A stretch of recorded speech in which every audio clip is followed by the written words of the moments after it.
Alright, so you guys have already missed the first part, so to speak. We're going to talk about rendering beeswax. Now, this batch here is already partially done, and I say partially because I'm going to have to do it again. The original product, from what you're seeing here, was the beeswax that I showed in a prior video where I had the beeswax from the bucket solar melter, and I talked about how it had that pinkish look to it, and I wasn't really sure what it was. Well, that pinkish look was actually algae of some sort. I don't know what sort of algae it was, but it was in fact algae, and I know that now because I can smell it. That wax went ahead and sat in that bucket for probably another month, at least since I made that video, and now it has almost that kind of pond scum smell to it, which is not very appetizing at all. Certainly don't want candles to smell like that. I'm hoping that as I process it here, I'll render the smell out. Already it doesn't stink nearly as bad. Anyway, what you've got here was I took all that wax and poured it into my pot here on my cooker with about, this is I think a 10-inch steel pot, something like that, 10 or 12 inch. And so I had about 6 inches of water in it. Poured in my wax and just brought it to a boil. Some people say you shouldn't bring it to a boil because you boil out some of the lighter, higher quality waxes. That's probably true, but I lost track of it and it got to boiling on before I even knew it. But here's the resulting product.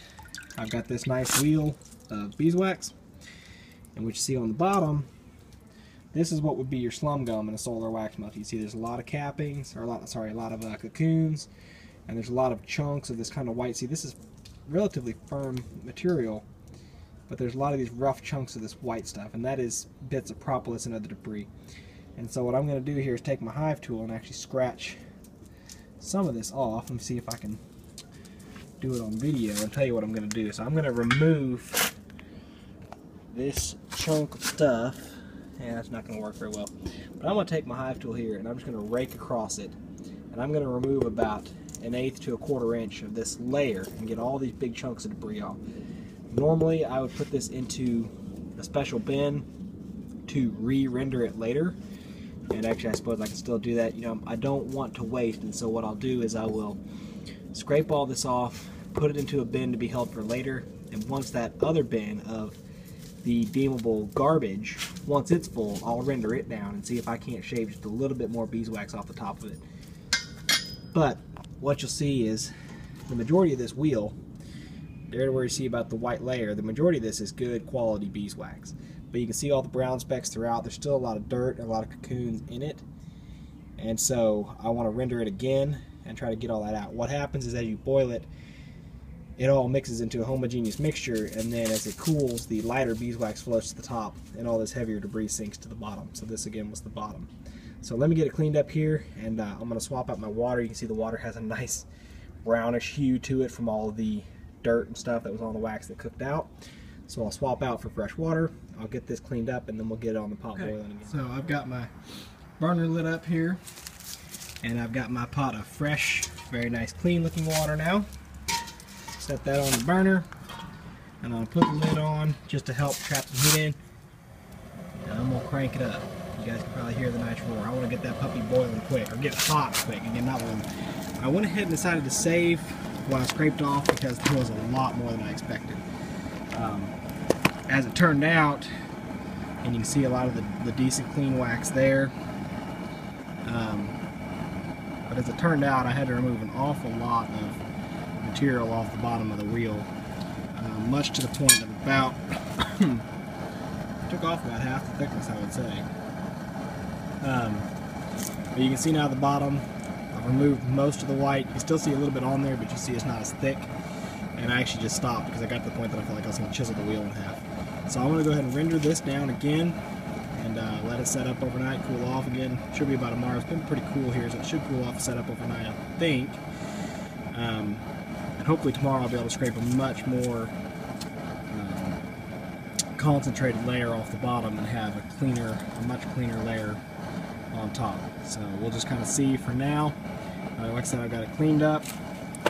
So I can go ahead and pop the lid off. The water doesn't have to be hot before you put the wax in, by all means. And just drop it right in there. And you got a nice little wheel of wax floating. As it heats up, it'll start to dissolve. And again, what you want is you want the wax to be fully melted. so that you can stir it together and have a homogeneous solution and then allow things to settle out due to gravity. You can run it through a sieve. I do have excuse me. I do have a couple different wire sieves that I use. However, you tend to throw away, in my opinion, you throw away a lot of wax when you do that, because you get this big gob of cappings and dirt and debris, and you pull it out and it cools quickly in the sieve, and I think you send a lot of wax out with it. So I don't like doing it. I'm going to try to not do that with this run. So I'm going to go ahead and get it hot, get it melted out here. I've got my trusty stir stick on hand ready to go. It's the same high-tech stir stick that I use whenever I'm stirring up buckets of sugar water.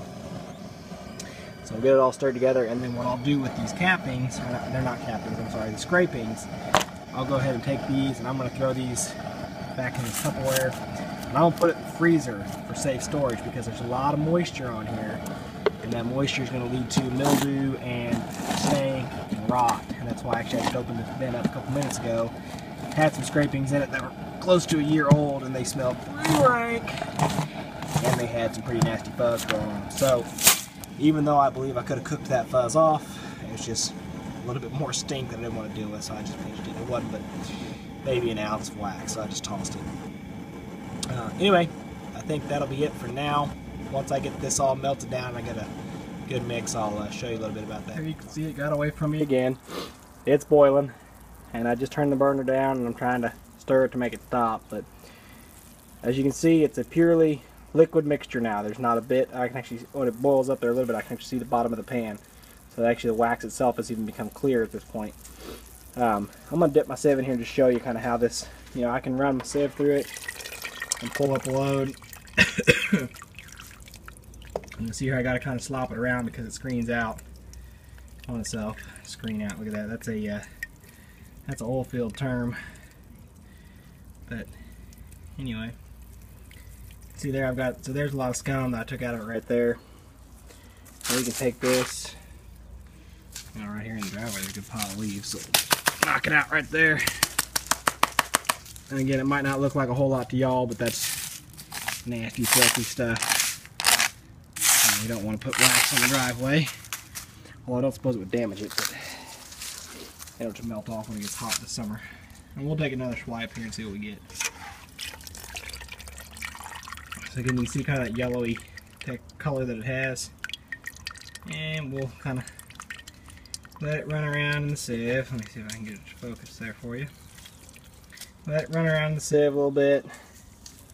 Try to get on some clean screen, and we've got another basket full of dirt. So we'll just keep doing this. Like I said, normally I don't like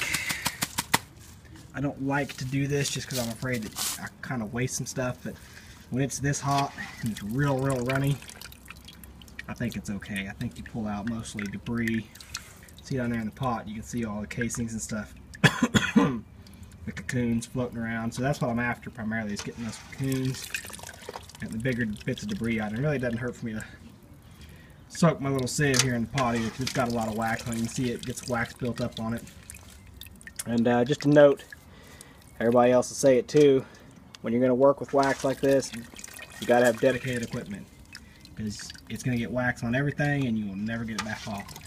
So do not grab your wife's real nice fancy pots out of the kitchen. She will not be happy with you. So anyway, that's about it for this. Now you can see it's got basically stopped boiling. I'm going to go ahead and turn the burner completely off once I'm done dipping stuff out, and we'll just let it set up overnight again, and we'll repeat the process until we get parting note. I think there's something to be said about having a clean sieve. You can see this sieve is beat all up. The dog chewed on it at one point. But what I did was I actually just took it and I let it sit. I kind of stirred it around a little bit in the pot of boiling wax, and then I actually loosened up all that crap and debris that you guys saw a minute ago, and I got all that off, and in doing so it actually melted a lot of wax out of it, and I was able to pull out just a couple of just kind of scum balls of that black debris. So I actually salvaged a little bit of wax just by cleaning out my tools.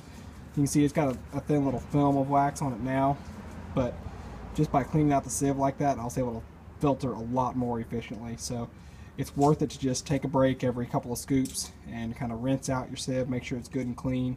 See, there's a lot of crap right there on the side. I should probably try to get off. Make sure it's good and clean, and you'll be able to filter and sieve it a lot faster. So anyway, that's it. You can see the burner's still on, but it has stopped boiling. So I'm going to go ahead and shut the burner the rest of the way off, and we will call it a night. Okay, so here's the resultant product of the second rendering that I did last night. You guys see it's got the great big crack in it. I've learned that's actually a product, or from what I can gather, a product of cooling off too quickly. When it cools too quickly, it I guess it shrinks too rapidly or something, and what it does a lot of times is it will stick to the sides of your pan, and it will also crack. In this case, it's the one big crack down the middle, and it wasn't stuck tight. But if it cools slow, it forms a nice big free-floating wedge that is it'll just pull right out. But let's see what we look like on the bottom side here. See that? Much better. See that remaining debris there is mostly just propolis. Very clean, very easy to get off. I'll just take my scraper and scrape it right off, and I should have an almost pure block of wax here. I'll probably render it at least once more.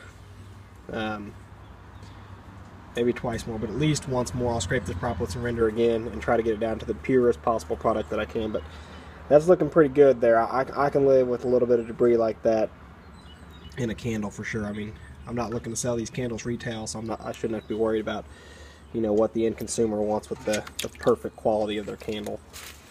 Here's my little pile from last night. That's where I was tapping my sieve against the leaves, so you can see what I was talking about. You waste a lot of wax when you do that. I don't like to do that, but I've got this nice chunk of waxy leaves here, you know, and I kind of wish I could melt that down and get some use out of it, but in the end it's not all that much wax, but it is quite a bit lost, so I prefer not to have to do that if I could help it. I guess I need to find a system to have, you know, about half a dozen buckets worth of